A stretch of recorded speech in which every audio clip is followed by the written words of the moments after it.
irmãos que acompanham aqui a rádio Gospel. Gospel Mil. Gospel Mil. Deus abençoe os irmãos. É um prazer estar aqui, pastor. É um prazer conhecer o irmão. É um prazer acompanhá-lo e contribuir aí com a obra que o senhor realiza ali no Centro de Tradições Nordestinas. Eu sou nascido e criado em Sergipe. Nasci na capital, mas me criei no interior, em Estância, ali na linha verde, né? Na beira do mar ali. Eu conheço bem, pastor, hein? A linha verde, Estância, ali toquei muito ali, em É, Sergipe, Paracaju, aquela terra ali boa, muito bacana, quando muito falaram legal. que o senhor era desse grupo aí do Calcinha Preta, eu falei, então acho que eu já vi esse homem tocar em algum lugar aí. É, na feira mesmo, né? Nós tocamos ali na feira quando era barraca de lona ainda, né? Muitas vezes a gente foi para ali tocar ali na feira ali, hoje a banda Calcinha Preta ainda ela existe ainda, mas não tem mais aquela potência que tinha há 20 anos atrás, né? Uns continuaram, outros pararam, outros já morreram, mas Deus, ele faz da sua maneira como o Senhor quer, e eu sou grato a Deus, não só a Calcinha Preta, como a X com Leite também eu trabalhei, e na banda Magnífico também, quero mandar um abraço a todo o povo aí da cidade maravilhosa, lá da Paraíba, onde o nosso irmão Jotinha e outros irmãos que tem, na realidade são 5 irmãos, né? Um morreu e devido a essa situação, mas a banda Magnífica continua ainda passando aí os trabalhos dela. Mas vamos aqui o que importa, em nome de Jesus, Deus muda a história, e nós também temos o programa nosso também na Rádio 93, já há 12 anos ali, às 5h30 da manhã, fazendo um trabalho bacana, e o pastor também, eu vi algumas matérias do pastor lá na 93, em debate, fico muito feliz aí, é um trabalho muito sério que a 93 tem, e nós estamos ali também, juntamente com o pastor Thomas, que já faz 30 anos que está no 93, também está conosco ali na Feira de São Cristóvão. Eu só fico grato, muito grande. Pastor, aonde é hoje a igreja que o pastor dirige aqui no estado do Rio de Janeiro? Fala o nome da igreja, fala o dia de culto da igreja, e aproveita e já começa fazendo o convite para esse povo aí.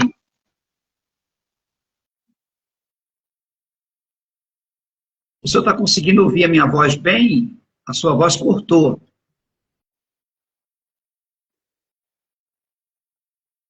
Eu não sei se é a internet. Eu acho que é a sua internet, que eu estou vendo carregando aqui. Está me ouvindo agora? Estou ouvindo, estou ouvindo. Eu acho que era a internet, sim. Eu estou no andar de baixo aqui de casa, aí eu percebi que estava conectado no roteador de cima. Ah, Eu acho que entendi. agora vai. O senhor conseguiu entender minha pergunta? Eu falei para o senhor aí falar da sua igreja, onde é que o senhor está posicionado, qual o dia de culto, como é que se faz para alguém que quer visitar a sua igreja, como é que se faz? Então, pastor, é ali do lado da feira, né? Eu estou na Assembleia de Deus, no Templo Histórico, no Campo de São Cristóvão 338. Ali no Campo de São Cristóvão tem 2 Assembleias de Deus, e as 2 já foram a mesma igreja há alguns anos atrás. É a igreja do saudoso pastor Túlio Barros, e são 2 prédios. O prédio histórico, que é o mais antigo, né? Que foi construído em 1937, que é o do número 338, e na mesma calçada tem o número 200, que é o prédio mais novo. O prédio mais novo hoje faz parte do Ministério Madureira, e o prédio histórico, o mais antigo, é o prédio que eu estou pastoreando como pastor local ali. É uma igreja ligada ao Ministério de Belém do Pará, o pastor Samuel Câmara, a igreja mãe, e ele nos deu aí a confiança de cuidar daquele lugar, cuidar do povo ali. Nossos cultos são quinta-feira à noite, 19h30, e domingo pela manhã às 10 horas, e domingo à noite às 18h30. E temos atividade praticamente todos os dias, né? Mas assim, culto mesmo oficial são esses dias aí que eu passei. Maravilha. Pastor, vamos aqui, eu tenho algumas perguntas para fazer para o irmão, e irmão, vamos para o irmão responder. Eu tenho certeza que vai abençoar a vida de outros pastores e vai trazer um estalo assim na vida de muitos pastores. A primeira pergunta eu quero fazer, qual foi o momento mais difícil do seu ministério e como Deus tem te sustentado?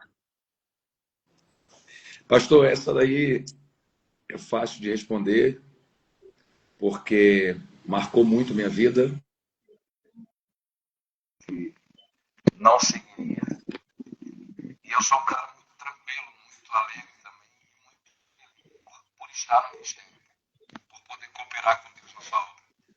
Mas nessa época eu realmente foi a única vez também que eu pensei seriamente em pastorear. Foi quando a minha filha perdeu o seu bebê. Na verdade, ela perdeu 2 bebês. Ela perdeu um com 6 meses, que bagunçou muito a gente aqui. E 4 meses depois, ela perdeu outra gestação. Caramba, pastor. Foi. Ela tava, o primeiro já era grandinho. A minha filha tem problema de alergia com remédio e os médicos fizeram muita pressão para ela se vacinar, aquela vacina da Covid, né? E ela não tinha interesse. A gente tentou impedir que ela se vacinasse, mas a pressão foi tão grande que um dia ela se chateou e saiu de uma consulta e foi se vacinar. Isso foi quinta-feira. Ela se vacinou. Na sexta, o coração do bebê parou de bater por trombose no cordão umbilical. Então, aquilo... Quantos anos ela tinha, pastor? A minha filha, na época, eu acho que ela tinha 25, Que 26. isso, pastor? Muito nova, meu Deus. Foi. Isso. Foi Uma perda muito grande, duro né, para a pastor? família. E como o bebê ficou 4 dias ali esperando para que ela desse à luz ao natimorto, né? Ela acabou contraindo uma bactéria que acabou promovendo um segundo aborto 4 meses depois. Meu Hoje ela tem um bebezinho chamado Isaac, que é a nossa alegria aqui. Eita, glória, Isaac. Ele foi com a gente aí no primeiro dia, o senhor não tinha chegado ainda quando ela precisou se retirar. E ela está grávida de 6 para 7 meses agora de uma menininha chamada Helena. Helena. Filha é um milagre, né? Ela não pode, pela medicina, ela não pode gestar porque ela não tem a trompa esquerda e não tem o ovário direito. Então, Meu Deus, pastor. onde tem ovário não tem trompa, onde tem trompa não É verdade, é verdade. E nenhum médico consegue explicar como o Isaac nasceu. Milagre, né, pastor? E como a Helena está ali no útero. Oh, aleluia. Em que perdemos o Luca, né? Já tinha nome, já tinha presentes.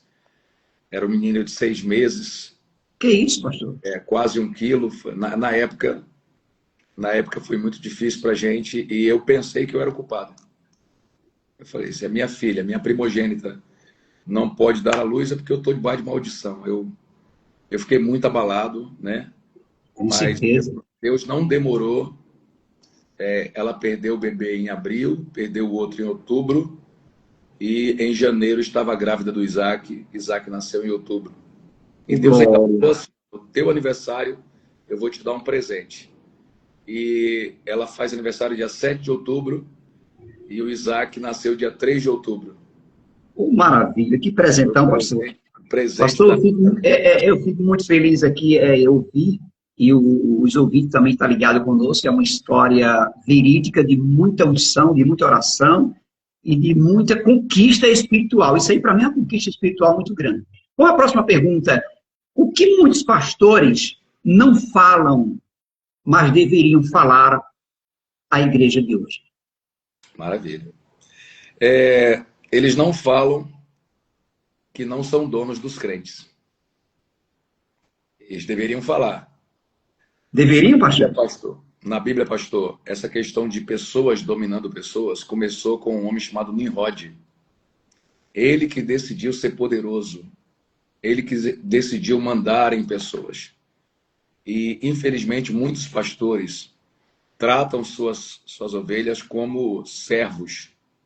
Tratam as pessoas como seus empregados, né?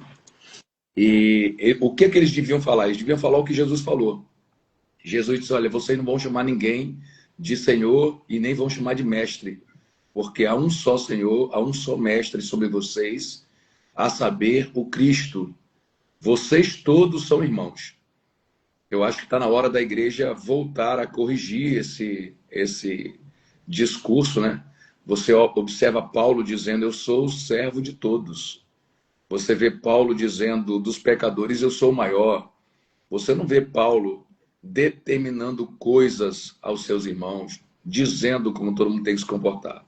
Ah, mas a Bíblia diz que nós devemos obedecer aos pastores. A gente obedece porque dentro do programa espiritual de uma comunidade de fé, esse pastor está à frente. Ele responde por aquela comunidade de fé. Mas não porque ele é o nosso superior. Como também as pessoas não mandam nos pastores. A gente tem que clarear essa percepção da Bíblia. Todos nós somos irmãos. É isso que a Bíblia diz. Aleluia, é verdade, pastor. Vamos mais uma pergunta, pastor? Bora, pastor. Hoje tem ligado conosco, um abraço aqui a Frutos de Milagre, que está também conosco, dando um bom dia aqui. Pastor, essa pergunta é muito forte, tá? Como lidar com as críticas, traições e decepções dentro das igrejas? Então, crítica é a coisa mais comum para quem está numa posição de destaque público. E o altar, né, na hora da pregação, só tem um cara com o microfone na mão. Então, é uma posição de destaque pública e todo mundo que está nessa posição, ele vai ter que encarar a crítica. Então, como lidar com isso? Maturidade. O cara tem que entender que faz parte, tem que permitir que as pessoas tenham o direito de criticá-lo. E eu aprendi com um colega que agora também é um pastor, foi minha ovelha, assim que eu cheguei em São Cristóvão, ele nos ensinou que todo feedback é um feedback. E a crítica tem que ser tratada como um feedback. Que dizem os homens ser o filho do homem? Uns dizem que tu és Elias. Jesus foi atrás de um feedback, de uma opinião sobre o que estavam achando do ministério dele. O que estavam percebendo sobre, inclusive, a própria pessoa dele. Não foi só sobre o seu ministério, sobre a pessoa. Né? Então, a partir dali, a Bíblia diz que a partir dali ele passou a falar claramente sobre a sua morte e sobre a sua ressurreição. Então, ele procurou um feedback para saber se estava na hora de mudar ou não o tom da sua pregação. Então, crítica tem que ser aproveitada. Crítica tem que ser tomada como um degrau, uma ferramenta de crescimento. Agora, traições, né? O senhor falou traições e... Sim, traições e decepções. Decepções. Então, são coisas bem distintas, né? A decepção, ela vem da expectativa. O senhor põe muita expectativa numa coisa, não acontece, o senhor se decepciona. Então, lembrem que o nosso tesouro está no céu. Eu alerto aí aos nossos ouvintes que não ponham a sua expectativa em nenhum homem. Todo homem é pecador, inclusive nós, né? É verdade, pastor. Então, se a gente lembrar disso aí, nós não vamos nos decepcionar com muita facilidade. E se acontecer, sim, é bom olhar para Jesus, autor e consumador. O alvo, né, pastor? Amém. Vamos falar uma pergunta. Estamos ao vivo aqui na correria, tá, pastor? Nós temos aqui um horário e nós estamos com o pastor Jean Max, um dos homens mais conceituados dentro da palavra de Deus, e nosso parceiro aqui também no Cristo de Deus, na Feira São Cristóvão. Existe um limite, pastor, entre graça e disciplina na vida cristã? Não, por quê? Porque essas duas coisas caminham juntas. A graça não anula a necessidade de uma disciplina e a disciplina não cancelou a graça. Então, elas são coisas que são parte de um programa só de Deus. Né? Eu, pelo menos, percebo que o Senhor, o tempo inteiro, usa de graça para conosco e o tempo inteiro usa a disciplina para conosco. Né? Eu acho que talvez a pergunta fosse, sei lá, no relacionamento das pessoas, né? Mas à luz da Bíblia, esses dois assuntos fazem parte de um conjunto só. O agir de Deus na nossa vida. Amém. Vamos aí, a próxima pergunta, são 10 perguntinhas para o pastor Jean Max, ao vivo aqui na Rádio Gospel, diretamente do estado do Rio de Janeiro, da Paraíba. Maravilha de Deus. A próxima pergunta, pastor, a quinta pergunta é o seguinte. Eu sei que muita gente aí vai ficar com a mosca atrás da orelha, mas o pastor vai responder. O que diferencia um chamado verdadeiro de um interesse pessoal? Meu Deus, aí complicou, né? Um chamado verdadeiro. O chamado, se ele realmente aconteceu, né? Mesmo assim, algumas pessoas podem usar isso como interesse pessoal. Como, por exemplo, Saul. Saul foi chamado de verdade, mas depois transformou o seu trono no interesse pessoal. O que diferencia é quando alguém deslumbrado com uma posição de autoridade que outra pessoa ocupa, começa a querer aquele lugar. Isso é uma síndrome do próprio Lúcifer, né? Ele olhou para o nosso Senhor, olhou para Deus e desejou o trono de Deus. Ele não tinha chamado isso, mas por interesse pessoal tentou tomar aquele lugar. Pastor, quando se fala de interesse pessoal, eu entendo de uma forma aqui meio complicada também. Tem muita gente que está como pastor por interesse pessoal, financeiro. Essa é a realidade que nós vemos hoje, esse papel aí. E eu vi um pastor aqui falar, não vou citar nome, mas ele, não sei se o pastor concorda comigo. Ele falou que dízimo e oferta não é para ajudar os irmãos da igreja. O senhor concorda com isso ou não? Não, pastor, claro que não. De forma alguma.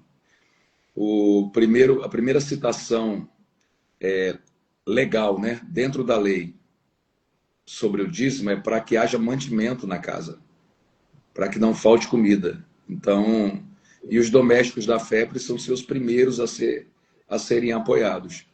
Concordo com o senhor, pastor. Hoje em dia, muita gente tem tentado uma posição no ministério por interesse. E aí, duas coisas têm que ser observadas. Paulo disse assim, Paulo e o próprio Jesus, né? Jesus disse, não, deixa que eles preguem. Mas Paulo, ele destrinchou um pouco melhor essa doutrina. Ele disse, olha, alguns pregam por vaidade. Só para dizer que são pastores, né? Outros pregam por torpe ganância, que é esse cara que quer o dinheiro. E quer o cachê. Há alguns anos atrás, ser pastor era prejuízo financeiro. Era sinônimo de pobreza, de humildade. Mas as igrejas ganharam estrutura, né? Os crentes prosperaram, alcançaram posições sociais que fizeram com que os seus dízimos deixassem de ser apenas 2 moedas, né? E algumas pessoas hoje em dia estão olhando para a igreja como uma oportunidade de negócio. Eu falei com um amigo esses dias, eu falei, pare para pensar alguém que lidera uma comunidade de 200 pessoas. Vamos pegar uma igreja pequena, 100 pessoas. E a força de trabalho dessas pessoas, 10% da força de trabalho, vai para a mão desse ganancioso. Meu Deus. Entendeu? Tudo que o senhor conquista de riqueza na vida, pastor, 10% das suas conquistas vão para a mão de um homem. Ao longo da sua vida. 100 pessoas fazendo isso. Se 10 pessoas fizessem isso, aquele homem já tem o recurso de um homem. É verdade, pastor. Aí, mas ele tem despesa com a igreja. Verdade, ele tem despesa com a igreja, ele vai apoiar os necessitados. Mas se ele tiver uma igreja de 100 pessoas, ele tem um grande negócio. Ele tem uma mercearia de bairro. Entendeu? Sim. E daqui a pouco, se a coisa cresce, pastor, hoje nós temos igrejas que não pensam em abrir outras igrejas, elas se concentram no crescimento daquela igreja. Ele quer ali 3.000, 4.000 pessoas num lugar só. Aí um homem só liderando essas pessoas, elas são bonitas, elas são atraentes, elas são impressionantes, são os verdadeiros shopping center, né? Mas o que acontece? Não desenvolve obreiro, não dá oportunidade de outros serem cuidados na ponta da linha, enfim. É uma série de problemas que a gente precisaria aqui de um dia inteiro para tratar só sobre esse assunto. Mas, lamentavelmente... Pastor, vamos seguir as perguntas? Vamos embora. Olha só, pastor, essa pergunta aqui é muito forte. Como vencer o desânimo espiritual quando até os líderes estão cansados? Colossenses 3:23. Tudo que vocês fizerem aos homens, façam como ao Senhor, porque é a Ele que servis e é de Cristo que vem a recompensa. Só tem uma coisa, pastor, que mantém o nosso coração em chamas ainda. É saber que estamos trabalhando de verdade para Deus. Entendeu? E não para os homens. Se pensar que está trabalhando para os homens, daqui a pouco a gente para. 9 a cada 10 pastores vão desistir do ministério em menos de 20 anos. Sim. Olha o que o senhor falou. O senhor falou uma coisa muito séria aí. Vou desistir em menos de 20 anos. O senhor falou isso mesmo. Está acontecendo isso, pastor. E aí, o que sobra porque ele ainda acredita que está servindo a Deus. Mas quem pensou que estava servindo as pessoas, eu digo lá na igreja, eu não sou servo de ninguém aqui. Entendeu? Eu estou a serviço de todos vocês, mas eu não sou servo de ninguém, eu sou servo do Senhor. É como o garçom de um restaurante, né? O garçom ele não é empregado do povo que está sentado nas mesas. ele é empregado do cara que recompensa ele, que paga o seu salário. Verdade. Ele trata o povo com alegria, ele faz o papel de um servo, mas, na verdade, ele está a serviço mesmo é do patrão. Sim, Entendeu? sim. Eu Vamos faço perguntas? Pastor, essa pergunta aqui é fenomenal.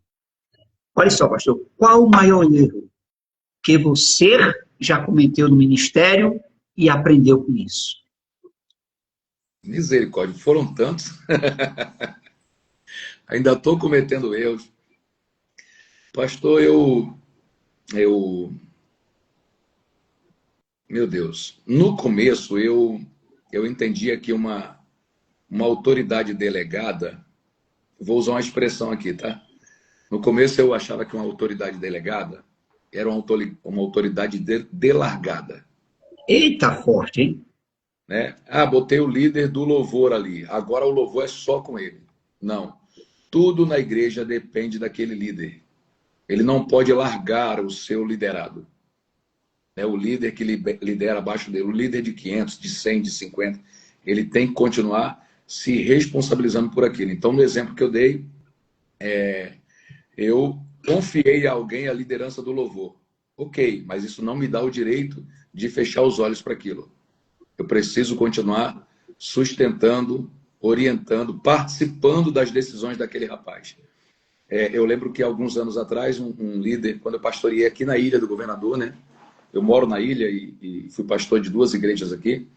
Quando eu pastoreei a primeira igreja, um líder meu tomou uma decisão. O líder do louvor tomou uma decisão. Eu, quando vi que ele faria aquilo, eu chamei ele e falei, cara, eu não vou desfazer o que você fez, para não te desrespeitar, né? Mas essa sua decisão vai acabar com o Ministério do Louvor. Não, pastor.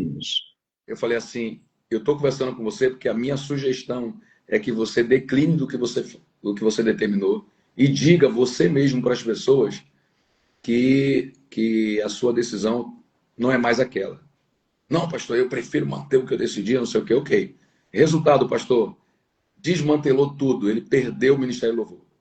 Aí fica com aquela cara pra gente, só que eu, à medida que ele ficou com aquela cara para mim, né, como meu genro fala, cara de gol contra, eu fiquei com cara de gol contra com Deus. Eita, pior ainda. Porque Deus disse, você percebeu o que ia dar e deixou. Entendeu? Então, nessa hora, eu sei que é difícil, eu sei que arranha, eu sei que eu só ficou ofendida com você, mas nessa hora é responsabilidade de um pastor dizer para aquele liderado, não, isso não vai acontecer. Entendeu? Pastor, uma coisa que o senhor falou aqui tocou num assunto muito sério. Tem pastores que, assim, olha só, a última palavra aqui é minha. Eu sou o dono da igreja. Aqui eu delego função para você, como você acabou de delegar uma função para o Ministério do Louvor, e está contando a história que o camarada faliu o Ministério do Louvor. Vamos ser bem objetivo aqui. Certo. Então, na realidade, o pastor que ele delega, mas também não dá autoridade para a pessoa fazer aquilo que é para ser feito. Por exemplo, eu sou presidente hoje do Grupo Ministério do Louvor de Homem, ou do Grupo de Homens, missionário da Igreja Quadrangular. Sou presidente. Quando o pastor ele me dá um cargo, eu determino aquele cargo para fazer com a melhor perfeição do que Deus tem me dado o alcance. Mas quando eu quero fazer algo, que ele diz, peraí, não faça não, que quem manda aqui sou eu. O que é que o senhor acha disso aí? Então, pastor, eu acho que essa é a linha mais tênue que existe no exercício da liderança. Ainda mais quando um líder, né, está abaixo da liderança de outro. Porque tem 2 aspectos, né? É esse de delargar. Ah, não, a responsabilidade é dele. Se acabar com o louvor, o problema é dele. Não, o problema é seu também. Você não é pastor da igreja? Se o senhor acabar com o grupo dos homens, o pastor não tem responsabilidade sobre isso? Sim. Alguém vai perguntar para o pastor, como é que o senhor coloca um cara daquele? Como é que o senhor deixa o pastor de Deus fazer um negócio desse com o grupo dos homens? Então, ele tem responsabilidade. Agora, sair daí e dizer que aqui a igreja é minha, quem manda sou eu, aí já é o outro extremo. Porque é por isso, pastor, que a Bíblia diz assim, ó, não impõe a mão precipitadamente sobre ninguém. Né? Impor a mão é autorizar, é delegar, é confiar um cargo de liderança àquela pessoa. Então, não confie. Todo pastor tem que orar muito antes de colocar alguém. E eu digo assim, é melhor não ter alguém do que ter a pessoa errada. Entendeu? Então, hoje, pastor, a pergunta inicial, né, o senhor disse o que é que eu aprendi com isso. Hoje, eu tenho um pouquinho mais de paciência. Hoje, se eu não tiver convicção de quem será a pessoa que vai liderar os jovens ficam aqui na igreja. Fiquem como crentes aqui na igreja. Ah, mas quem vai ser o líder? Estamos em oração. Bota os jovens para orar também, para daqui a pouco. Aí, sabe o que aconteceu uma vez? Naturalmente, um jovem foi tomando a frente. Pastor, posso fazer isso? Pastor, vai lá, vai fazendo. Daqui a pouco, aí falou, que a liderança do jovem já está aí, já está estabelecida. Entendeu? Ele apareceu. Ele foi percebendo a necessidade, que é uma das características de um líder, e foi fazendo. Agora, quem está aqui abaixo de um outro líder tem que entender que o corpo trabalha como uma engrenagem. Sim, sim, verdade, verdade. Entendeu? Trabalha com a engrenagem. O cara é uma biela que está puxando o eixo de um motor. Entendeu? É o líder de uma missão. Ele é a biela daquele motor. Poxa, ele não pode fingir para o resto do motor que ele está ali sozinho. Sim, ele tem uma estrutura maior e o pastor não pode fechar os olhos para isso. Eu acho que a ideia não é, aqui eu sou o dono. Não, não é isso. Aqui eu sou o responsável.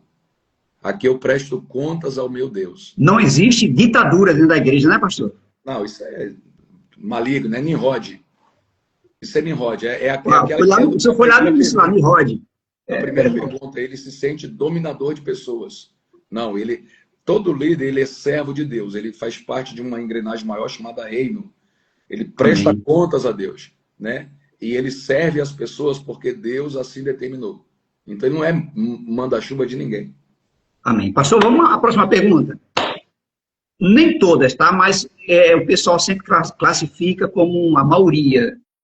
A igreja atual hoje, ela está afastando da verdade bíblica e fazendo aquilo que agrada a si próprio. Por quê, pastor? Pastor, eu admito, eu reconheço isso. Eu tenho essa percepção também. E até conversei com um irmão ontem que em alguns bairros aqui do Rio, eu tenho sido procurado por pessoas de alguns bairros do Rio que me diziam assim, pastor, tá todo mundo maluco, os pastores não pregam coisa com coisa, né? Você não escuta mais uma palavra bíblica. Tem a questão profética, né? Jesus Cristo falou que as pessoas se ajuntariam, as pessoas ajuntariam em torno de si doutores. Doutor são especialistas, mas não são doutores na palavra. São doutores que confirmem suas próprias concupiscências. É verdade. Então, sabe por que hoje as pessoas estão se afastando da Bíblia? Porque o povo, em geral, está querendo alguém que valide o que eles já pensam. É a síndrome do algoritmo das redes sociais. As redes sociais, elas costumam reforçar o que as pessoas já apreciam. Sim, sim. No campo político, quem é de direita só recebe vídeo de direita. Quem é de esquerda só recebe vídeo de esquerda. Aí ele vai consolidando aquela filosofia que ele possui. Então, dentro da questão espiritual e religiosa, de uma comunidade de fé, está acontecendo a mesma coisa. O senhor está vendo aí, por exemplo, pastores que estão aí partindo para o terceiro, quarto adultério, e a igreja dele continua cheia. Sabe por quê? Porque as pessoas que estão ali estão prontas para adulterar também. Eita glória, você falou tudo bem. Não querem ter um pastor que tenha respaldo para repreendê-las. Entendeu? Então elas preferem alguém segundo suas próprias concupiscências. Então, esse cara não pode pregar a verdade bíblica. Eita glória. Se ele pregar a verdade bíblica, ele vai ser incoerente primeiro com ele mesmo. Então, ele vai se afastar da verdade bíblica, porque lembra de Jeremias? Sim. Jeremias, ele falou assim, os seus sacerdotes ensinam a mentira. Os seus profetas profetizam a vaidade. E isso é o que o povo quer ouvir. Eita. Esse é o conjunto que explica o cenário atual. Verdade. Pastor, vamos à próxima pergunta? Na realidade, como manter a fé firme em tempos de crise e perseguição? Então, Ontem a gente participou de um treinamento lá na nossa igreja com o pastor Douglas do Carmo. Um abraço aí para ele. Pastor Douglas, meu carinho. E a resposta dessa pergunta veio da administração dele. E para ser bem simples, pastor, é mantendo os olhos em Jesus. Entendeu? Jesus, ele não estabeleceu instituições, ele trouxe o reino, né? Ele é o rei prometido. Então, manter a fé firme é manter os olhos em Jesus, o autor e consumador da nossa fé. Inclusive, essa foi a pergunta que ele fez. Quando o Filho do Homem vier em seu reino, porventura, encontrará fé na terra? Ele não disse que não encontraria. Ele perguntou, vou encontrar? O Jean vai ter que responder, a minha o senhor encontra. Sim. O Ed vai ter que responder, a minha fé o senhor encontra. Eu vou continuar mantendo os meus olhos firmes no Senhor. Circunstâncias não alteram as promessas do meu Deus. Entendeu? Amém. Vamos à próxima pergunta, a última. Pastor, que conselho hoje o pastor Jean Max ele daria para quem está pensando em desistir de tudo? Não faça isso não. Meu conselho é, ainda um pouquinho de tempo, o que há de viverá. Confie na promessa da volta de Jesus, confie na restauração final, na redenção final da igreja, né? Vá até o final. Nós não somos dos que retrocedem para a perdição da alma. Nós somos dos que perseveram. Então, o meu conselho é, tire isso da sua cabeça. Quem põe a mão no arado e olha para trás não é digno do reino. O reino está aí. O reino está estabelecido. Você sabe o que Deus já fez na sua vida. Você sabe o que ele já construiu com você e através das suas mãos. Voltar agora é burrice. Vá até o final. O Senhor está contigo nessa batalha. Amém. Pastor, fechamos aqui o nosso ciclo de perguntas, mas eu queria fazer uma pergunta aqui para o irmão. Quando Jesus ele entrou no templo, estava lá os cambistas. Estava lá, vamos falar assim, várias religiões, várias pessoas fazendo os seus trabalhos, vendendo, comprando. E ele disse que a minha casa, ele estava dentro do templo, quando disse a minha casa será chamada casa de oração. Por que é que os homens começaram a colocar nomes diferentes? Assembleia, Batista, Universal, enquanto quando você tem o seu filho que leva ele no cartório, o tabelião pergunta, qual o nome do seu filho? Jean Max. Qual o nome do seu filho? Edivaldo. Onde chegar é Edivaldo e Jean Max. E Jesus, quando entrou no templo, ele estava dentro do templo, disse, a minha casa, estava no templo, será chamada casa de oração. Por que foi mudado os nomes? O que é que o irmão diz sobre isso? E hoje muita gente está seguindo hoje placa. Não, vem para aqui, aqui tem milagre. Vem para aqui, eu dou carro novo. Vem para aqui que tu ganha. Lá não presta. Aqui na minha igreja que presta. O senhor acha que foi por causa disso que hoje está a igreja do jeito que está? As pessoas dizendo que não tem mais milagre, que não vê mais milagre como antigamente. Qual a sua visão nesse sistema? Pastor, sendo muito sincero, eu não vejo nenhum problema com relação a isso, porque nós tínhamos um templo só em Jerusalém, né? Mas tínhamos muitas sinagogas. A sinagoga de Antioquia, a sinagoga de Nazaré, a sinagoga de Belém, né? Então, o lugar onde a sinagoga estava estabelecida, e a sinagoga era uma espécie de igreja, né? Inclusive, a vida, a construção da fé do povo judeu acontecia mais na sinagoga do que no próprio templo. O templo era um lugar de celebração, o lugar das festas e do sacrifício. O lugar de ensino, de instrução, de desenvolvimento da fé era, naquele período de Jesus, a sinagoga. Então,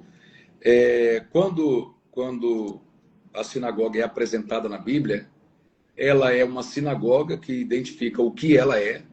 Então, hoje é uma igreja, entendeu? Eu tenho um amigo que ele até falou, cara, para mim, na placa da igreja tem que estar escrito igreja, entendeu? Porque hoje temos prédios diferentes, né? Antigamente, aquele padrão barroco das igrejas, que era uma referência do catolicismo. Então, todo mundo sabia. Ver aquele prédio, pela configuração do prédio, você sabe que é uma igreja. Hoje não, hoje elas são diferentes. Então, um amigo meu falou, primeira coisa que tem que estar na placa é igreja. Entendeu? Então, no caso judeu, né, era sinagoga.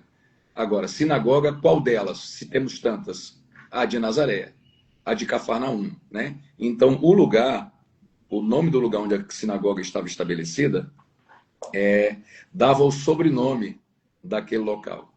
Então, Jesus falou, edificarei a minha igreja. E aí ela ganha um sobrenome. A minha igreja da Ilha do Governador, a minha igreja em São Cristóvão. Eu acho que isso seria o suficiente, né? Mas aí os nomes foram se dividindo, porque no mesmo bairro nós temos duas igrejas sob lideranças distintas. Então, precisa de um terceiro, de um segundo sobrenome, para poder... Igreja de São Cristóvão, Ministério de Madureira. Então, é uma subdivisão daquilo que o próprio Cristo já estabeleceu. Igreja. Eu, no começo, tinha uma certa dificuldade com isso, pastor, até o dia que eu estava lendo aquele texto da ceia, em que Jesus pega o corpo e ele partiu, né? Aí eu falei, por que ele não deu o pão para cada um tirar meter uma dentada ali, dar uma dentada? Ele partiu, cada pedaço sai de um jeito. Hoje, as pessoas são alcançadas por estratégias diferentes, que cada igreja, do jeito que ela é, né, e utiliza. Tem gente que jamais entraria numa Assembleia de Deus. Eu tive uma irmã que me ajudou a crescer na fé, né? Era uma senhora, ajudou a minha esposa na época, minha noiva, né? E ela dizia assim, eu jamais entraria numa Assembleia de Deus. Quando eu passava em frente à Assembleia de Deus, só tem maluco aí dentro. Isso é um hospício. Deus não está aí, entendeu? Aí ela se identificou com uma igreja tradicional, piano de tubo, aquela coisa solene, suave. Depois que ela conheceu a Bíblia, ela caminhou para a fé pentecostal. As barreiras preconceituosas que ela tinha foram removidas e ela abraçou o evangelho por completo. Mas ela disse, a Igreja Batista, tradicional, bem tradicional na época, foi fundamental para mim. Fundamental. Essa diferença foi o que Jesus usou para usar aquele peixe. E o pescador, a depender do peixe que ele vai pegar, ele usa uma isca diferente. É verdade. Senão não funciona. Então, essa pluralidade, eu acho que soma, entendeu? Eu acho que soma. Obviamente, se não tiver malignidade, construção de império, entendeu? Promoção. Nós tivemos, há algum tempo atrás, uma igreja que tinha o nome de uma cantora. Ministério cantora tal. Aí, isso é ridículo, né? A pessoa está tomando uma glória que é de Deus. Então, assim, é igreja. Antes de qualquer outra coisa, antes de ser Assembleia Batista, Madureira, Metodista, Quadrangular, Nazareno, enfim, antes tem que ser igreja, né?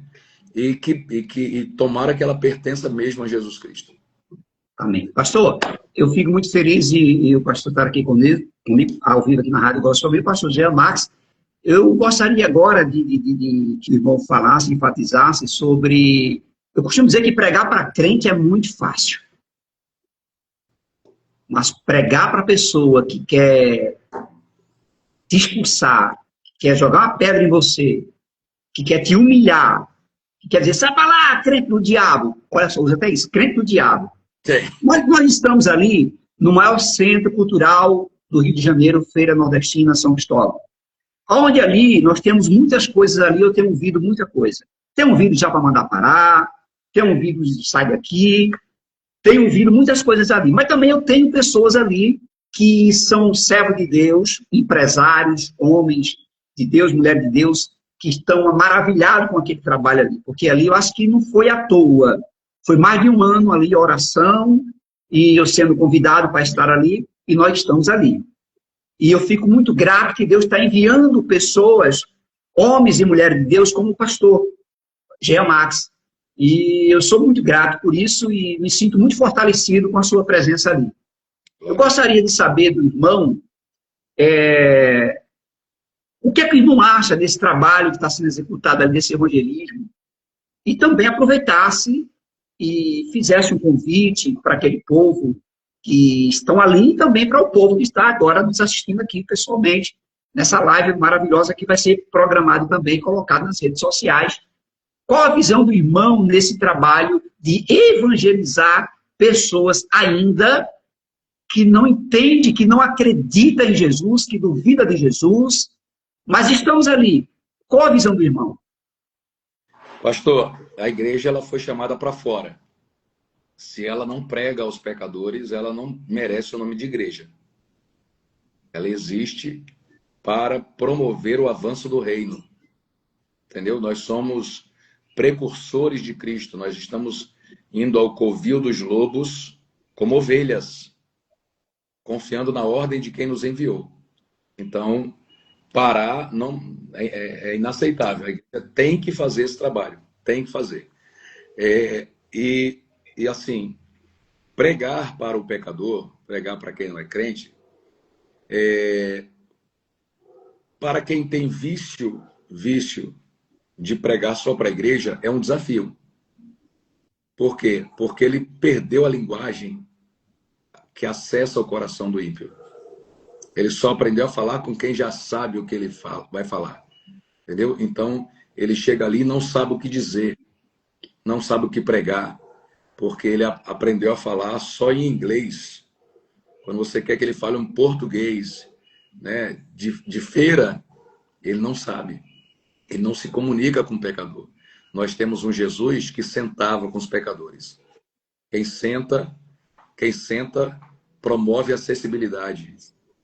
Quem senta compartilha, interage. Quem senta demonstra respeito. Entendeu? E nós fomos instruídos a nos afastarmos dos pecadores por causa da santidade. Foi o diabo que ensinou isso. Entendeu? Nós temos que continuar acessando e sendo acessíveis aos pecadores. A Bíblia diz que eles caíram na graça porque eles eram acessíveis, eles eram do povo ainda. Infelizmente, os crentes deixaram de ser do povo e passaram a ser alienígena. Entendeu? Aí a dificuldade aumenta. A gente não tem o que falar mais para o pecador. Por outro lado, é a coisa mais simples do mundo. Um novo convertido consegue pregar para quem não é crente, porque ele acabou de sair dali, ele sabe o que o cara pensa, e ele vai para aquele novo convertido, dá um testemunho sobre o que Jesus fez, sobre quem Cristo é, e pronto, o evangelho está pregado. Quem trabalha na rua tem que ter uma atenção redobrada, ele não pode ofender as pessoas, muito pelo contrário, ele está ali porque ele valoriza aquelas pessoas. Elas precisam saber que são respeitadas. E eu digo lá na igreja, pastor, que você nunca deve exortar ninguém. Eu já vi crente chegar no microfone e esculhambar o pecado. Você vai para o inferno e não sei o quê. Nunca exorte ninguém que não tenha certeza do seu amor por ela. Quem exorta, exorta com amor. É o que Paulo diz. Entendeu?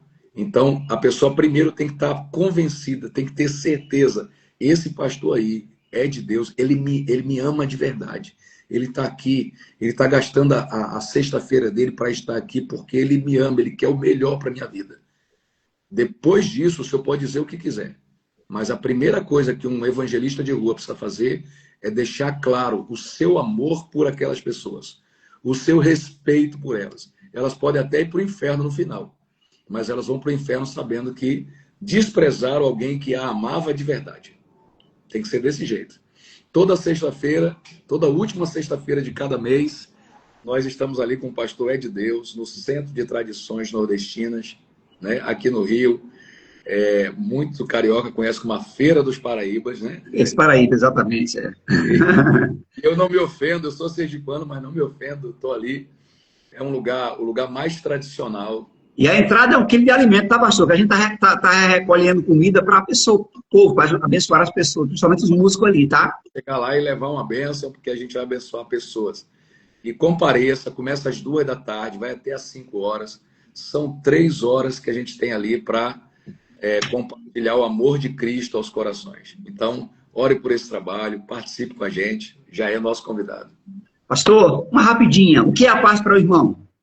O que é a paz? É. A paz é um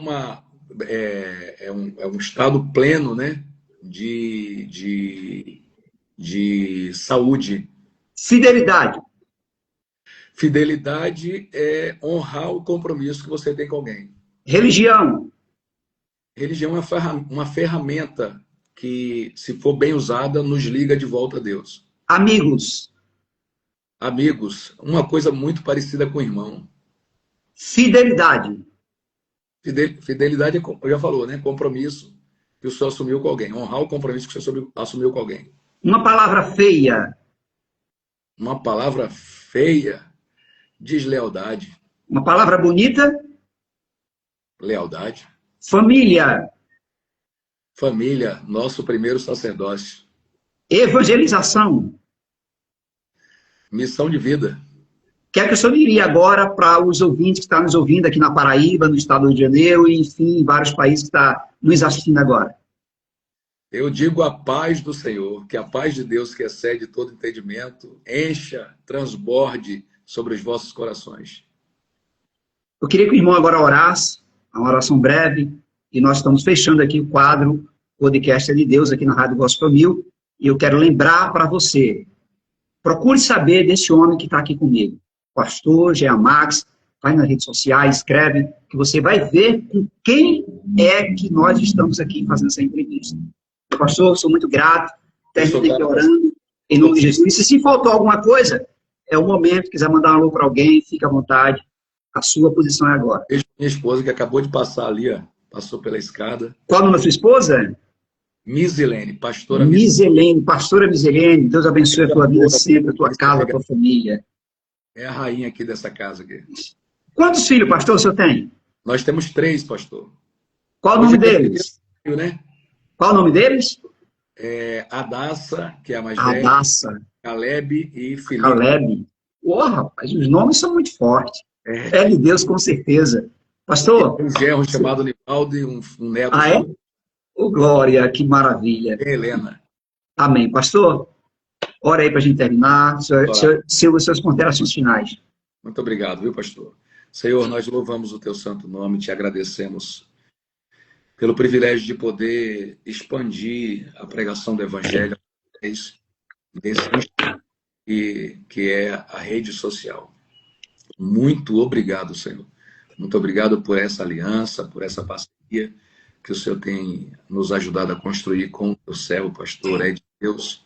Continue guardando o teu filho, prosperando a sua vida, prosperando o seu ministério, prosperando o seu chamado, dando a ele, Senhor, recursos para continuar tocando, meu Deus, todas as obras que ele conduz, a liderança dos homens, o programa na Rádio 93, o programa na Rádio Gospel News, o programa, Senhor, ali na feira, que o Senhor esteja com o teu servo em todas essas frentes, dando a ele sabedoria, direção, instruindo o teu filho em toda essa tarefa.